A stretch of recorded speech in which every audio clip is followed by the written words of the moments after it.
Olá, bom dia. Segunda-feira, 24 de outubro de 2016. Eu sou Paula Paparelli e esse é o Bom Dia Baixada, ao vivo pela Santa Cecília TV. Recebemos em nosso estúdio o advogado Danilo Oliveira e o jornalista Rodolfo Amaral. Queria agradecer a presença de vocês, já desejando um bom dia. Vamos falar hoje sobre previdência. É um tema difícil de lidar. Não é todo mundo que entende, por isso nós temos aqui um economista, um jornalista, uma pessoa que entende muito de muita coisa, né, Rodolfo? O jornalista, a gente pode dizer isso. E também um especialista dessa área, um advogado, que vai ajudar a gente a entender um pouquinho mais sobre isso, o que está acontecendo no país, o que pode acontecer com essas possíveis mudanças aí.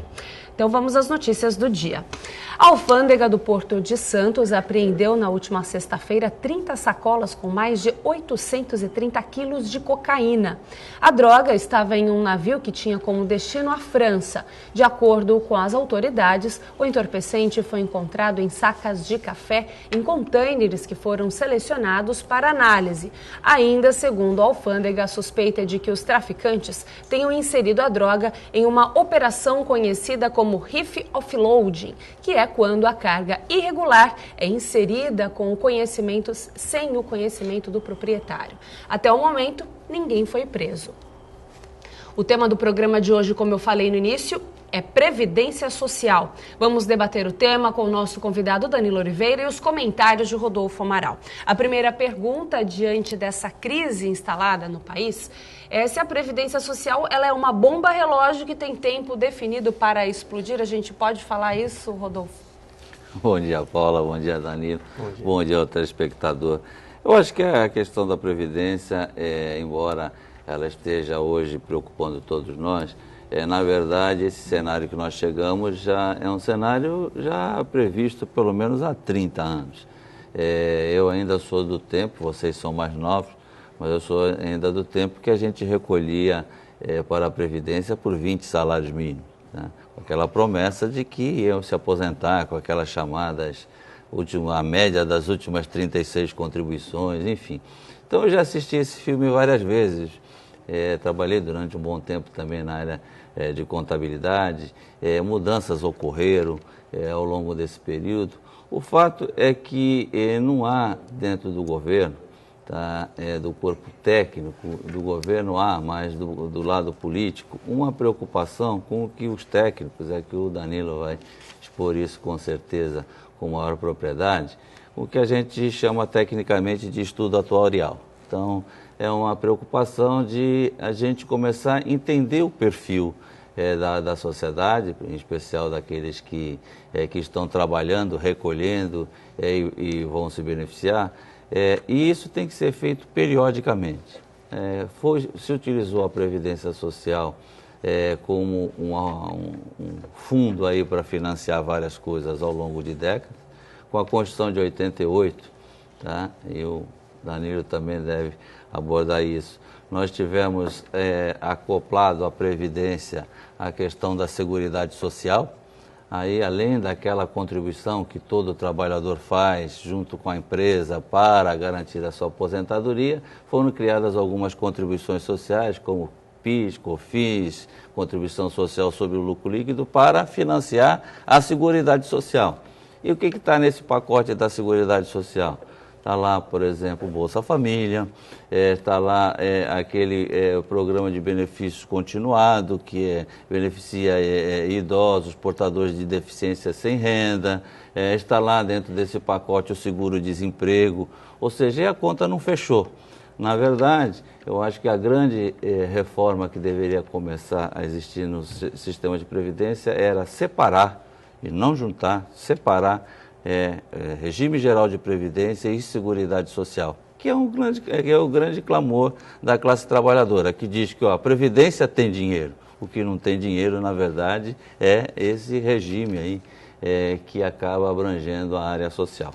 Mas vamos ver por onde nós vamos. Eu acho que esse assunto não se esgota agora. Por quê? Porque nós temos uma estrutura, nós dependemos principalmente do mercado de trabalho, que é a fonte geradora desses recursos. Só para você ter uma ideia, Paulo e o telespectador também, Em cada faixa etária, nós temos 206 milhões de brasileiros, mas nós somos divididos, é curioso isso quando você analisa, sempre em faixas etárias de 3 milhões a 3 milhões e 200. Então, com 18 anos de idade, quantos brasileiros nós temos nessa faixa? 3 milhões e 200. Com 19 anos de idade, a mesma coisa. O que significa dizer que só na faixa etária de 18 a 24 anos nós temos em torno de 18 milhões de brasileiros. Como só 20% desse contingente está no mercado de trabalho, nós temos só entre 18 e 24 anos 15 milhões de brasileiros que ainda não estão inseridos no mercado de trabalho. Precisam estar inseridos para contribuir. E esse é o nosso grande desafio, é arrumar a economia para que a Previdência, que é consequência dela, a gente possa arrumar ao longo do tempo. Mas vamos ver aí para onde nós vamos. Essa é uma discussão longa que mexe com muitos interesses e eu espero que a gente tenha o equilíbrio suficiente para alcançar aí com êxito um resultado mais favorável aí, pelo menos a maioria. Eu diria que são dados preocupantes, né? Se você for ver num prazo um pouco maior mais para frente. A gente já tem dados preocupantes hoje, a Previdência pode quebrar num prazo curto, inclusive, né? A gente já vinha falando isso no programa, inclusive. Eu sempre bato numa tecla que me preocupa mais ainda, porque a gente sempre quer olhar os próximos 20 anos, o próprio governo agora está com a PEC 241 trabalhando com 20 anos. Só que a gente trabalha com 20 anos para o futuro com a cabeça de 20 anos do passado. Eu diria que no sistema de trabalho, de um modo geral, com essa grande revolução tecnológica que nós estamos vivendo, eu não tenho a menor dúvida de que de 30% a 40% hoje da classe trabalhadora brasileira poderia trabalhar dentro de casa, certo? Não precisaria pegar o carro ou a condução para ir ao trabalho fazer, principalmente nas atividades de natureza burocrática. Hoje você transfere informações, documentos de um lado para o outro, mantém contatos online, um olhando para o outro. Então, eu acho que nós estamos muito atrasados nessa visão estratégica do mercado de trabalho. Você poderia trabalhar 2, 3 horas a menos por dia, ter uma vida muito mais saudável, fazendo em casa. Se a mulher é gestante ou então se acabou de ter um filho, não precisa nem da babá, fica trabalhando em casa com a criança do lado. Enfim, tem grandes vantagens, mas isso não se discute. Então nós estamos discutindo aquela previdência com aquele mercado formal de trabalho de 8 horas, trabalho de segunda a sexta, no sábado, não sei o que, um dia de folga por semana. Só que nós estamos discutindo uma CLT aí que tem... A CLT é mais velha do que eu. Então nós precisamos, na verdade, mudar esse regime e avançar. Eu acho que esse é o Brasil que nós queremos, um Brasil de pensadores, não? E é o que está faltando. Danilo concorda com o Rodolfo, inclusive com essa questão dessa divisão dentro da Previdência? Bom, primeiramente, bom dia aos nossos telespectadores. E eu acabo trazendo, de uma certa forma, um contraponto. O nosso ponto de partida tem que ser essa discussão que precisa ser realmente transparente, como o Rodolfo colocou, se a Previdência Social realmente é deficitária ou não.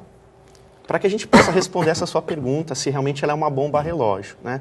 Há pelo menos 30 anos, como o Rodolfo colocou, se discute qual o momento que essa bomba vai explodir. Algumas reformas foram feitas, poucas, mas me parece que agora a gente chegou num momento crucial, onde a gente tem aí um projeto de reforma da Previdência com mais de uma dúzia de pontos e que vão mexer drasticamente com a vida do trabalhador. Na verdade, com a vida daquele que não tem mais condições de trabalhar, por idade avançada, por uma incapacidade. Agora, voltando à questão do fôlego financeiro da Previdência Social. O nosso grande problema é que boa parte das contribuições sociais, elas acabam sendo desvinculadas, como o Rodolfo colocou, da Previdência Social. Acabam indo para a área da assistência, para a área da saúde. E hoje nós tivemos uma aprovação recente de uma proposta de emenda constitucional que fala da DRU, ou DRU, Desvinculação de Receitas da União. Antigamente, poderia-se desvincular da Seguridade Social, da Previdência Social, até 20% dessas contribuições.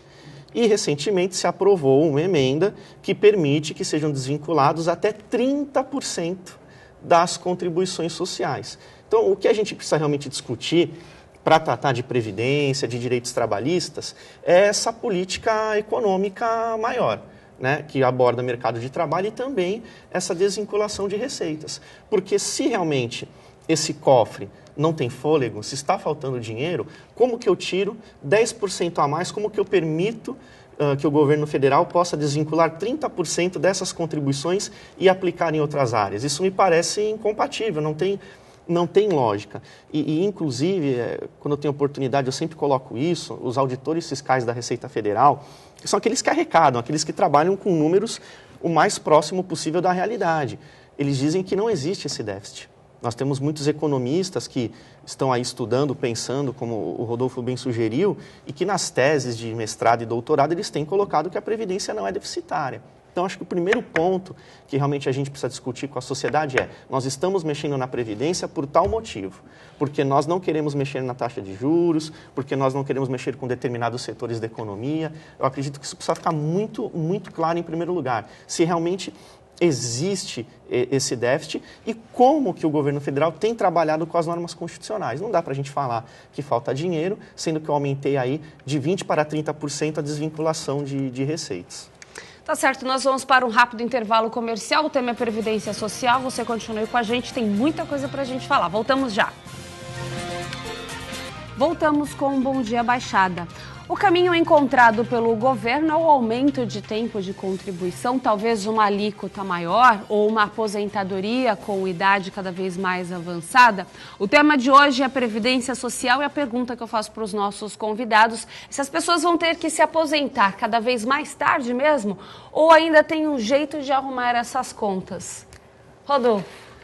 Bom, primeiro eu queria lembrar uma coisa que o Danilo falou no bloco anterior, e que não precisa também ser auditor da Receita Federal, porque a conta é simples do ponto de vista para ver o que é da Previdência e o que não é. Nós temos hoje uma massa de salário no Brasil, tá? Ou seja, o salário somado de todos os brasileiros vinculados ao regime geral de Previdência, que monta em torno de 1 trilhão e 200 bilhões por ano.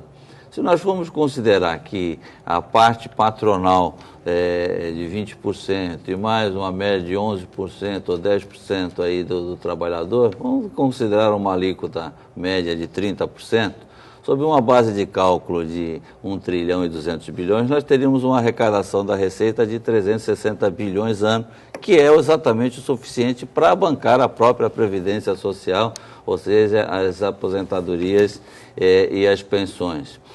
Quando se agrega a isso, exatamente esses benefícios aí da Seguridade Social, que eu me referi no bloco anterior, é que a conta começa a não fechar. Até porque o governo utiliza-se dessas contribuições para bancar outras despesas, e é por isso que ele desvincula, certo, do orçamento. Ele precisa ter essa liberdade para investir um pouco mais ou utilizar-se desses recursos, porque a maior fonte de arrecadação hoje do Tesouro Nacional não é nem mais o imposto de renda, é a COFINS, a contribuição da Seguridade Social. E essa o governo não divide com estados e municípios, enquanto o imposto de renda ele divide, metade vão aí para financiar o fundo de participação dos estados e fundo de participação dos municípios. Mas indo à sua pergunta, eu acho que sim, as pessoas vão trabalhar mais, vão se aposentar mais tarde, por uma razão óbvia. Nós tivemos períodos na sociedade brasileira que a nossa chamada longevidade, ou seja, o período de vida que nós chegamos média era de 60 anos. O último censo do IBGE já chegou a 73. Considerando que a mulher vive mais, certo? Tá? E acaba, quando não trabalha, exercendo, no ponto de vista da Previdência, a questão de pensionista, certo? Então, esse elenco, tá, esse cálculo atuarial que eu disse, ele vai ter que ser cada vez mais elástico. Então, se eu estou vivendo mais, certo, eu tenho que contribuir por um período de alguma coisa que vai garantir minha aposentadoria por um período mais longo. Eu sei que isso não é agradável falar para a classe trabalhadora, ninguém gosta de trabalhar mais, as pessoas gostam de aposentar, mas nós tivemos aqui no Brasil, claro que há, com exceções, alguns excessos, principalmente no setor público. Tá? É um militar que se aposenta com 50 anos. Eu tenho vários amigos que são coronéis aí, reformados da Polícia Militar, que se aposentou com 50 anos. Se aposentar o soldado que está na rua, na verdade, correndo atrás de bandido e etc., esse se aposentar cedo, até por questões físicas, ele não teria condições de exercer isso. Mas um coronel, eu não justifico um coronel que trabalha, certo, com inteligência, trabalha na retaguarda, se aposentar com 50 anos. Né? E aqui, certamente, nós vamos discutir a questão pública, que é o grande X da questão. Eu já disse nesse programa outra vez, Paulo, que nós temos um déficit hoje, somado ao regime geral de previdência e o regime próprio de previdência federal, tá? Nós temos um rombo aí de 150 bilhões ano. Tá? Mas esses 150 bilhões são divididos de uma forma desproporcional. Você tem 75 bilhões de rombo no regime próprio de previdência do servidor público federal, que só tem 1.200.000 beneficiários. E você tem os outros 75 no regime geral de previdência, tá? Que envolve 28 milhões de beneficiários. Então, é uma desproporção fenomenal. Eu acho que o governo tem que discutir isso, o Congresso Nacional tem que discutir isso, a farra acabou.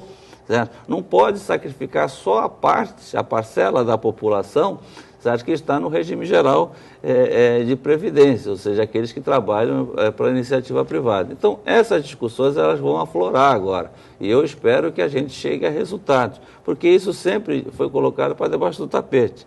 Foi sempre se passou para a sociedade aquela ideia de que não, está tudo, isso se resolve. Porque nós temos, eu também já disse várias vezes aqui, nós temos 3 orçamentos diferentes. Aquele orçamento que serve para bancar saúde, educação, que é o orçamento da União.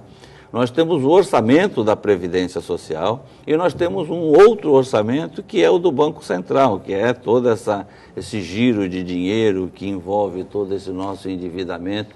E é a combinação desses orçamentos, a execução desses orçamentos de uma forma conjunta que o governo erra ao fazê-lo. Nós temos que separar, certo, uma coisa da outra. Nós precisamos saber onde é que está, na verdade, o buraco. E, com certeza, como disse o Danilo, não é na Previdência Social.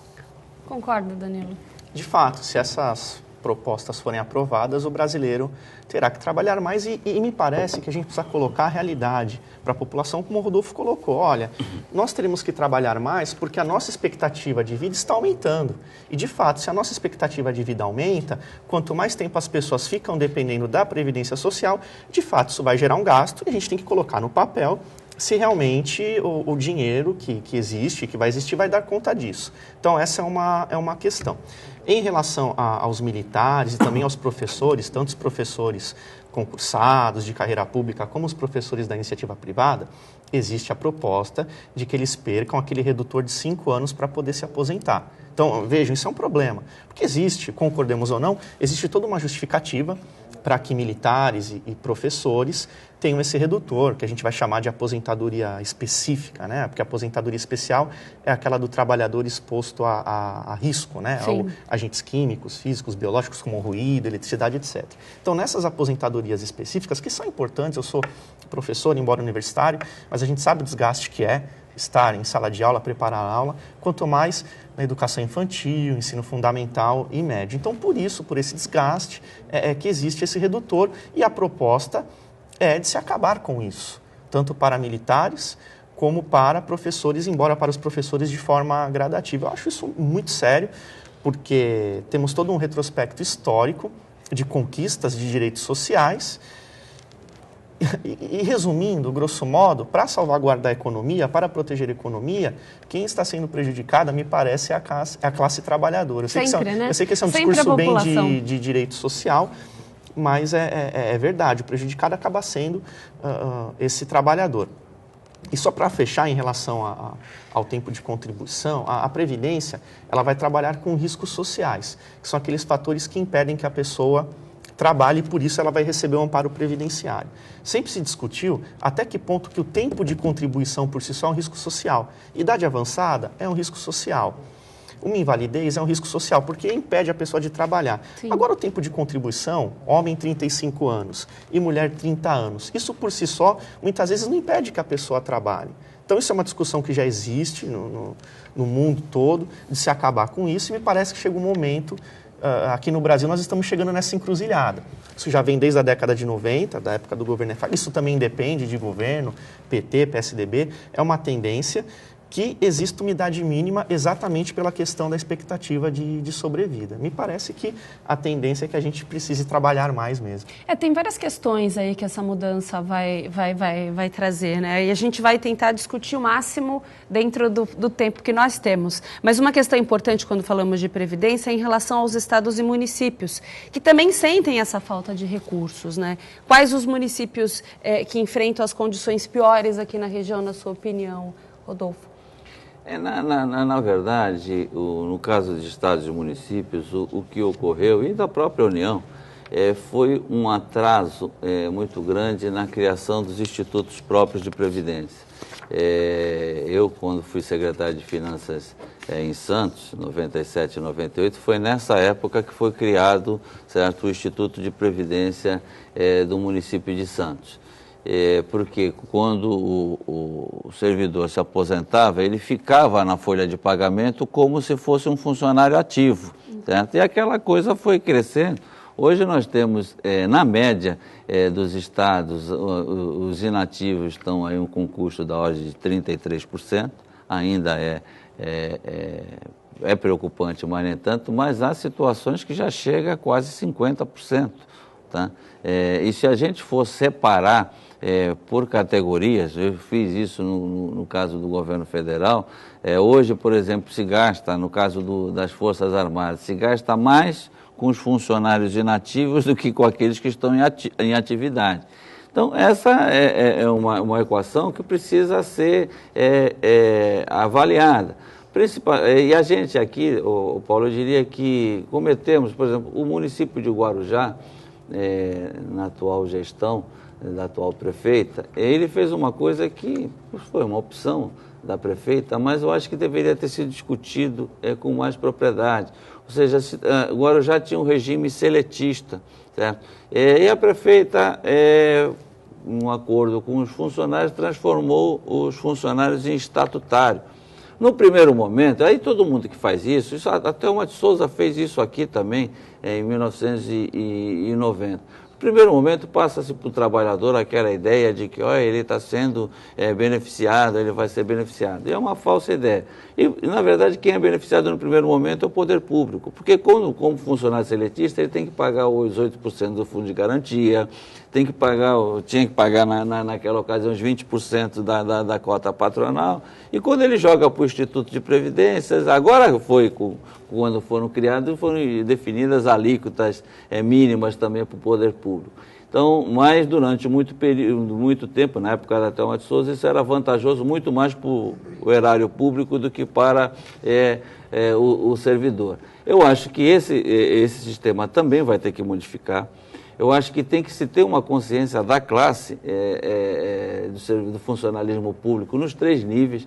Por quê? Porque cada prefeito, cada governador ou cada presidente que entra resolve fazer o número de concursos que lhe convém, às vezes para cobrir uma função sazonal.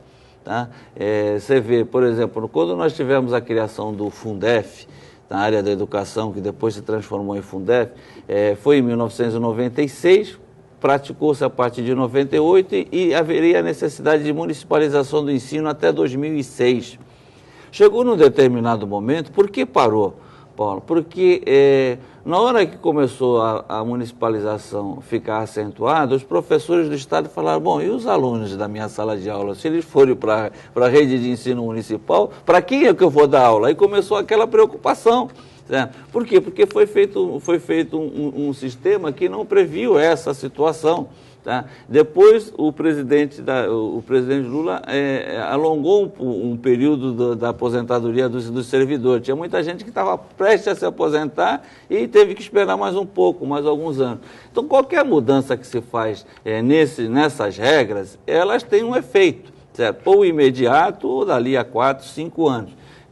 Por isso que eu duvido, tá? Repito, que qualquer mudança, seja por emenda constitucional ou não, que vai mudar para os próximos 20 anos, não tem proposta de emenda constitucional no Brasil que dure 3 anos. Tá? Nós tivemos uma proposta recente para garantir 15% da receita corrente líquida de investimento na saúde e já mudaram novamente. Então, no país tem uma instabilidade jurídica muito grande. Quer dizer, muda-se o Congresso, muda-se o governo, muda-se a legislação. Então, nós precisamos ter seriedade nessa formulação desses propósitos para que a classe trabalhadora tenha um mínimo de segurança. Rapidamente, concorda, Danilo? Quando a gente pensa nos entes, nos municípios, no Estado, a gente acaba se preocupando mais com o aposentado servidor. Falando aqui da região da Baixada Santista, eu pude acompanhar um pouco mais de perto a questão do Instituto de Santos. Na teoria, realmente, me parece que é um modelo aqui da região e de tempos em tempos há uma preocupação com a atuária, com essa manutenção do equilíbrio econômico-financeiro. Mas me parece que é uma questão mais prática do que teórica. É o tempo que diz realmente se aquele instituto ele consegue se sustentar ou não. Realmente, no Guarujá nós tivemos essa questão que foi muito complexa, essa mudança do regime seletista para o estatutário, ela gerou alguns traumas, digamos assim, muita gente ainda está insegura com isso. Não foi agora, tem uns 2, 3 anos, se eu não me engano, isso já, né, Rodolfo? E até hoje a gente tem muito servidor que vem conversar conosco, ainda com uma série de dúvidas. Mas a questão é a seguinte: se os próprios municípios já enfrentam dificuldades, quem dirá os institutos, que são figuras, de uma certa forma, desvinculadas, são autarquias, são entidades que têm uma administração e teriam que ter um fôlego financeiro próprio, que me parece que também não acontece. Então, isso também é uma preocupação que, no âmbito local, a gente precisa ter, que é uma gestão um pouco mais preocupada com essa eficiência e com a manutenção desse equilíbrio. Mesmo o Santos, que tem, como eu disse, um modelo a ser seguido, precisa ficar atento nesse momento de crise. Tem um detalhe só que eu queria acrescentar nisso, que é perigosíssimo e muita gente não leva em consideração. Esses institutos próprios, como eles também trabalham aí com a recompensa no tempo através do pagamento das aposentadorias e pensões, eles acabam acumulando valores expressivos, bilhões acumulados de patrimônio. Tá? E o gestor desse dinheiro tem que ter uma responsabilidade, ou os gestores desse dinheiro, uma responsabilidade seríssima. Porque dependendo de uma aplicação que você faça de uma forma equivocada, você acaba com o patrimônio desses institutos. Isso é muito sério e não tem sido levado em consideração. Certo? Como, na verdade, o poder público é sempre a viúva, quer dizer, se quebrar o instituto, o poder público é que tem que abraçar essa tese, não se leva com seriedade isso. Mas eu faço essa advertência. Olhem, servidores, o patrimônio que tem nos seus institutos, onde ele está aplicado, porque nós vimos situações muito sérias nesse sistema e é perigosíssimo isso. Tá certo, vou aproveitar aqui uma pausa para um rápido intervalo comercial. Bom Dia Baixada volta já e você continue com a gente. Voltamos com Bom Dia Baixada. A deterioração fiscal nos estados decorrente do aumento de gastos com o pessoal e do aumento de créditos nos últimos anos é pior que a informada pelos governos locais. Segundo o relatório inédito divulgado essa semana pelo Tesouro Nacional, existem diferenças entre os dados enviados pelos estados em relação ao endividamento, ao gasto com o pessoal e ao déficit da previdência dos servidores. Ao usar os critérios do Tesouro, 9 cidades da federação estouravam o teto em 60% no fim de 2015. Vamos aos dados. Distrito Federal com 64%, Goiás com 63%, Minas Gerais com 78%, Mato Grosso do Sul com 73%, Paraná com 61%, Rio de Janeiro com 62% e o Rio Grande do Sul com 70%. Pelos parâmetros do PAF, Programa de Reestruturação e Ajuste Fiscal, a relação fica em 61% no Tocantins e 64% na Paraíba. Muitos servidores da Previdência afirmam que ela tem recursos, o problema é a gestão e até mesmo o uso destes recursos de forma irregular. É verdade, então, que a Previdência tem dinheiro? Começamos a falar sobre isso no início do programa, né, Rodolfo? Bom, então vamos primeiro falar de que Previdência nós estamos falando. Nós temos o regime geral de Previdência, que é esse mais polêmico, que está se propondo reformas, que envolve a classe trabalhadora em geral do país, exceto o servidor público, aquele que não que é estatutário, não é seletista, porque uma boa parcela também do servidor público no Brasil ainda é seletista. Tá? Nós temos municípios, porque a gente aqui tem a ideia de que os municípios são todos iguais. Tá? Nós temos, no próprio estado de São Paulo, menos de 200 municípios têm mais de 100 mil habitantes. Tá? 400 e poucos dos 645 municípios têm até 50 mil habitantes, de 280 até 20 mil habitantes. Então, nós temos uma cidade folclórica aqui no estado de São Paulo, Borá, que tem 858 habitantes. Né? Quer dizer, dá para todo mundo se conhecer na cidade. Mas então, de fato, o regime geral de Previdência, se separado da Seguridade Social, sobrevive, eu não tenho a menor dúvida com relação a isso. No setor público, como você comentou, o que ocorreu? Nós tivemos aí de 2005 a 2012 um crescimento real da chamada receita corrente líquida assustador no país. Então, os municípios começaram a achar que estavam com muito dinheiro. A economia melhorou, a arrecadação cresceu e o pessoal começou a comprometer, soltou, certo? Como é permitido no poder público o gasto com o pessoal até 54% da receita corrente líquida, é o limite máximo, o limite prudencial é 51,3%. O pessoal saiu contratando, aqueles que já tinham concurso começou a expandir serviços. Só que quando você coloca o servidor público concursado para dentro do quadro, ele passa a ser uma despesa fixa e eterna.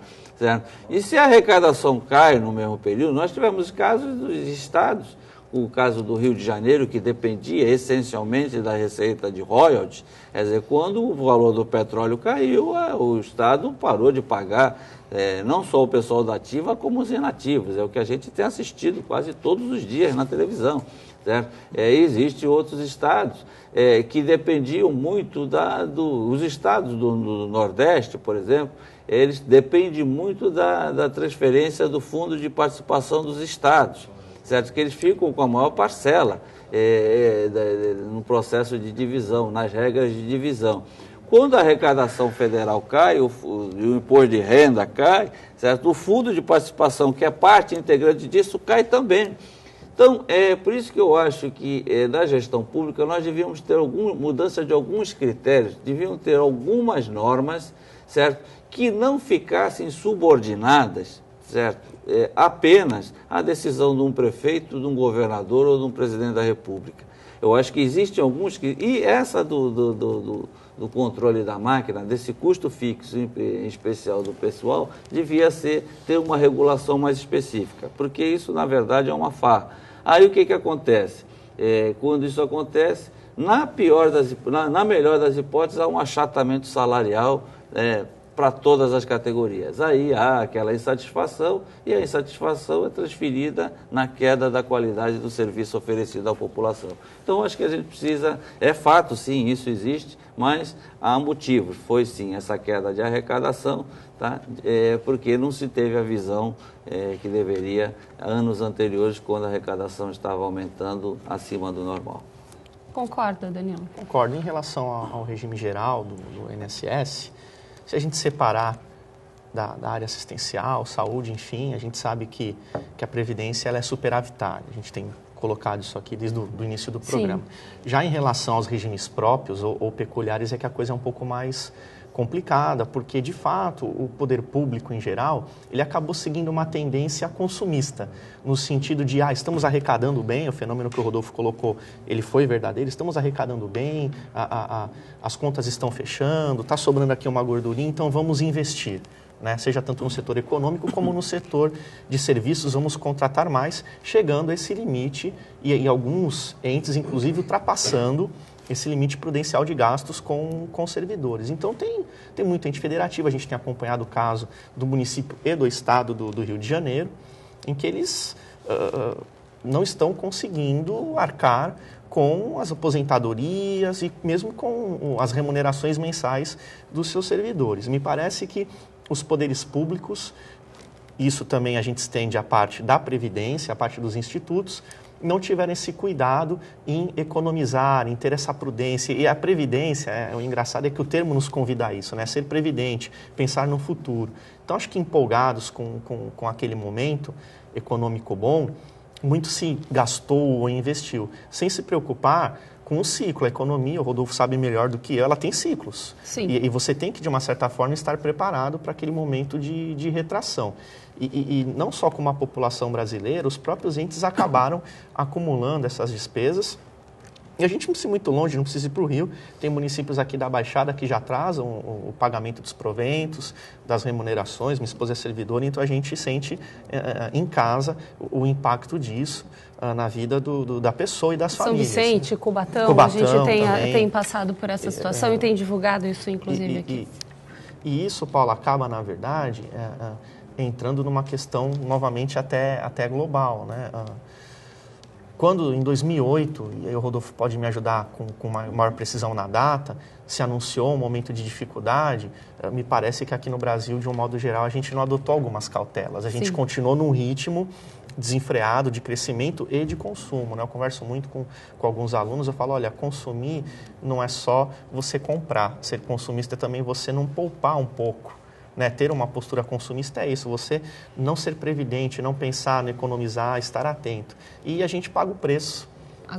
Agora, depois aí de 8 anos, na minha opinião, por não ter se precavido e aguardado melhor esse momento de retração do mercado como um todo. Eu aproveito para te perguntar, Danilo, quais as principais mudanças que pode acontecer aí com essa reforma?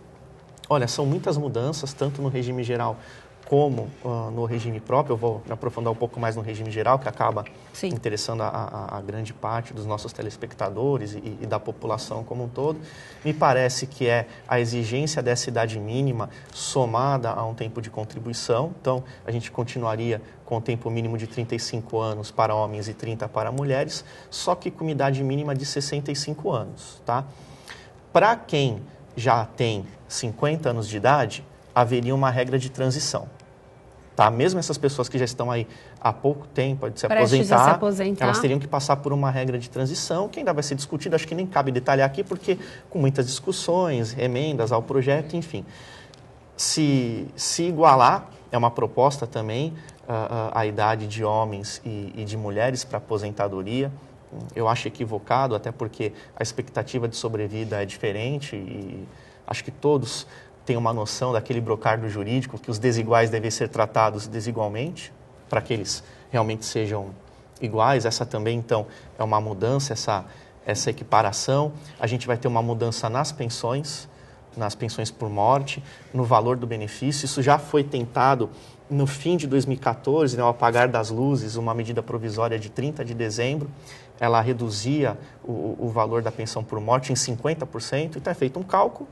Chega-se a um valor X e as viúvas receberiam 50% desse valor. Isso já mudaria para quem já é viúva ou mudaria a partir do momento que passasse a acontecer? Como é que acontece essas mudanças? A grande questão que se coloca em toda a reforma da Previdência é que o poder público ele acaba deteriorando, usando essa expressão, o direito adquirido. Né? Exatamente. Não só deteriorando, como aniquilando o direito adquirido. Esse é um grande problema, porque a pessoa trabalha vinculada a um regime, ela se prepara então para determinadas regras e quando ela já está usufruindo do benefício, ela é pega de surpresa. Isso é muito complicado, isso envolve muita coisa. Né? A gente não pode permitir que aos 45 minutos do segundo tempo, fazendo aqui uma analogia com um jogo de futebol, o governo, por uma questão econômica, perdendo o jogo, ele pega a bola e fala, olha, como eu estou perdendo, a gente vai ter uma prorrogação e o jogo só acaba quando eu ganhar. Não pode ser assim. Isso complica e compromete aqueles que, porventura, são previdentes e se planejam. Ainda mais que eu acho que a revolta maior é quando você vê que a população já perdeu, diante dessas investigações da Lava Jato, tanto desvio de dinheiro, tanto roubo, tanta coisa errada acontecendo, e as investigações mostram isso diariamente, através dessas prisões, né, onde são comprovados realmente esses desvios e tudo mais. Então, você vê que sempre sobra para o contribuinte, sempre sobra para a população. E isso revolta ainda mais. Então, aquela senhora ou aquele senhor que a vida toda trabalhou, aí está agora no seu momento de aposentadoria, ou então aquela senhora que perdeu o marido e ali foi uma dona de casa. Então, depende única e exclusivamente da aposentadoria, da pensão, na verdade, por morte do marido. Agora ela vai sofrer pelos erros do próprio governo. Exatamente. E boa parte desse dinheiro que se perde por causa da corrupção, boa parte não é recuperado. Isso Sim. que acaba, além da impunidade, você ainda fica mais revoltado porque esse dinheiro não é recuperado e não é revertido em serviços públicos. E pegando essa sua linha de raciocínio, Paula, tem um outro dado importante. Existe também uma tendência em relação aos benefícios assistenciais e também às pensões por morte. Por que eu falo isso? O benefício assistencial, ele não tem uma contribuição, uma contrapartida. Os benefícios da pensão por morte tem, porque o segurado instituitor, o falecido, trabalhou para que a viúva recebesse. Mas o que acontece? Em relação à assistência social, os benefícios assistenciais e à pensão por morte, no projeto existe uma proposta de que eles não fiquem vinculados ao salário mínimo. Então, eu fico perguntando, qual é a finalidade dos benefícios? Mesmo que não tem uma contrapartida, não é a sobrevivência da pessoa, que ela tem de condições de saúde, medicamento, quer dizer, bom, alimentação é como eu brinco, a pessoa fominha que nem o salário mínimo.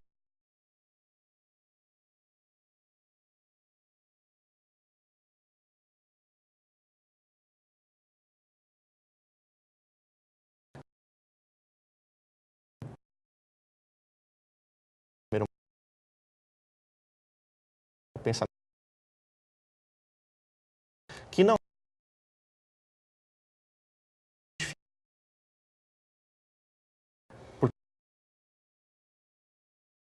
nós estamos subvertendo toda uma linha de construção da Constituição Federal, que tem um título todo que fala de direitos sociais. Então, me parece que, pelo menos, a ideia do Constituinte 88 não foi essa.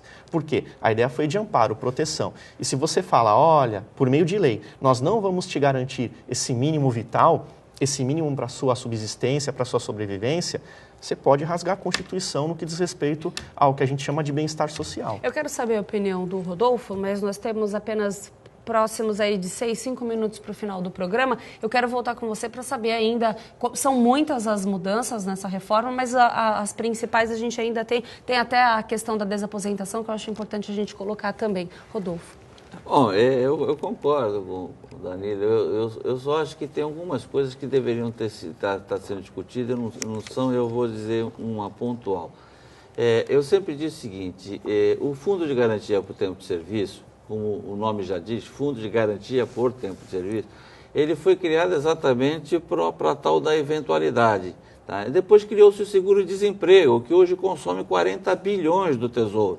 Certo? Então, por quê? Primeiro, o governo tinha que remunerar o Fundo de Garantia do Tempo de Serviço, no mínimo o equivalente à poupança. Certo? Porque o Fundo de Garantia nada mais é do que uma poupança da classe trabalhadora, Sim. que o governo utiliza para fazer financiamentos aí, habitacionais, de infraestrutura e tudo mais. Mas deveria remunerá-lo desta forma, e remunera menos da metade do que isso. E depois cria essa fantasia, que é a questão do seguro-desemprego.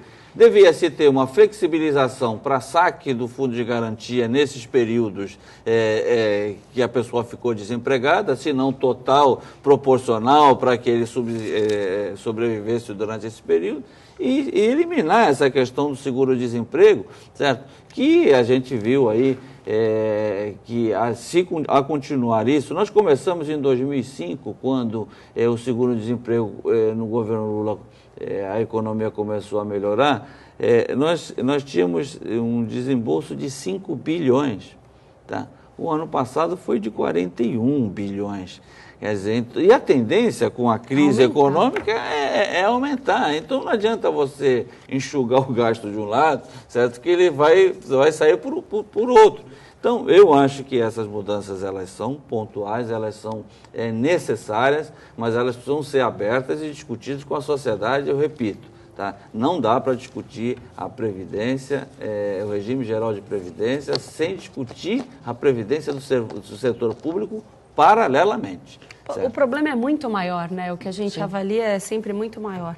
Essas mudanças, elas vêm como um paliativo que se o governo continuar com essas atitudes e não realmente mexer onde deve mexer, o problema continua. A gente estava falando dessas principais mudanças, falamos de algumas, a desaposentação é uma delas. Explica o que seria realmente essa desaposentação para o nosso telespectador. A desaposentação, ela é uma figura jurídica que surgiu a partir da seguinte constatação.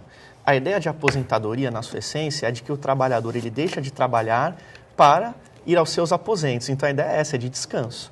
Só que a gente sabe que, por N questões, o trabalhador ele acaba continuando ou retornando ao mercado de trabalho. Então, esse é um fenômeno não só do Brasil, mas principalmente aqui no Brasil. Quando ele continua ou retorna ao mercado de trabalho, ele é obrigado a contribuir.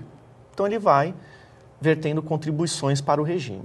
Então, o que se percebeu? Se esse trabalhador continua contribuindo ou volta a contribuir, ele tem que usufruir dessas contribuições, por mais que a gente tenha uma solidariedade no regime. Então, criou-se esse Instituto da Desaposentação, que é um novo cálculo de uma nova aposentadoria a partir dessas novas contribuições e desse tempo maior de contribuição somado ao anterior. Resumindo, na desaposentação, aquele aposentado ele vai renunciar à aposentadoria que ele tem, porque depois de fazer um cálculo, e se aconselha que primeiro seja feito esse cálculo, ele verifica que aquelas contribuições somadas às anteriores, respeitado o que diz a legislação, porque o cálculo não é tão simples assim, e esse tempo de contribuição somado ao anterior vão gerar um benefício melhor. Invariavelmente acaba gerando, até porque, com o passar dos anos, a expectativa de sobrevida ela diminui. E muitas vezes o fator previdenciário, que é aquela formulazinha famosa, que ela foi criada exatamente para diminuir o valor do benefício, foi para isso que ela surgiu, é uma fórmula do mal, ela acaba melhorando, ela acaba aumentando o valor do benefício. Por quê?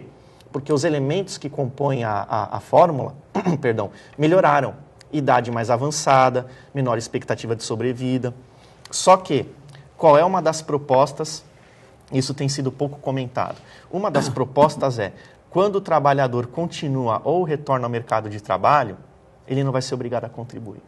Qual que é a intenção do governo nesse caso? É acabar com a desaposentação no futuro, em que pese ela esteja pendente de julgamento no Supremo. Agora, não é um contrassenso? Se eu preciso arrecadar, e eu sei que é um fenômeno que existe, um fenômeno nacional, o meu trabalhador ele continua ou retorna ao mercado de trabalho, eu vou acabar com as contribuições dele? Só para ele não poder desaposentar? Me parece um contrassenso. É por isso que realmente o tema precisa ser melhor discutido, até porque é um tema que nunca sai da pauta, mas talvez a gente não discuta, não debata com profundidade, porque vai além da Previdência, vai na questão da tributação, vai na questão do incentivo a alguns mercados. E aqui a gente poderia, só para polemizar, falar desse constante incentivo nos últimos anos ao mercado automobilístico. Até que ponto isso foi bom ou não para o Brasil, por exemplo. Tá certo. Olha, infelizmente nós temos 1 minuto para terminar o programa. Esse tema é um tema que traz uma polêmica muito grande, porque são muitas as mudanças, como você mesmo falou, tem a questão do direito adquirido, que você vai mexer num fator que é arriscado e as pessoas dependem desse valor. Tinha muito mais coisa para a gente discutir. Danilo, já fica aqui um convite para uma próxima visita, o próximo convite de um programa aí. Rodolfo, sempre um prazer receber você aqui. Deixei você falar pouco hoje, né? Danilo falou um pouco mais. Não, mas é muito bom porque são informações importantes, as pessoas estão ansiosas por essas informações e eu fico muito contente de participar. Você sempre traz alguns dados assustadores, mas é bom porque alerta a população e a população que tem o poder do voto, então isso é super importante ainda para as cidades que estão prestes aí para o segundo turno. Obrigado pela sua presença aqui, Danilo, sempre um prazer receber você. Foi um grande prazer, muito obrigado pelo convite. Um bom dia para a Baixada. Bom dia para você que acompanhou a gente até agora. O Bom Dia Baixada fica por aqui. Voltamos amanhã às 8 horas da manhã. Lembrando que o programa de hoje reprisa às 5 horas da tarde. Te espero amanhã às 8 horas ao vivo. Até lá.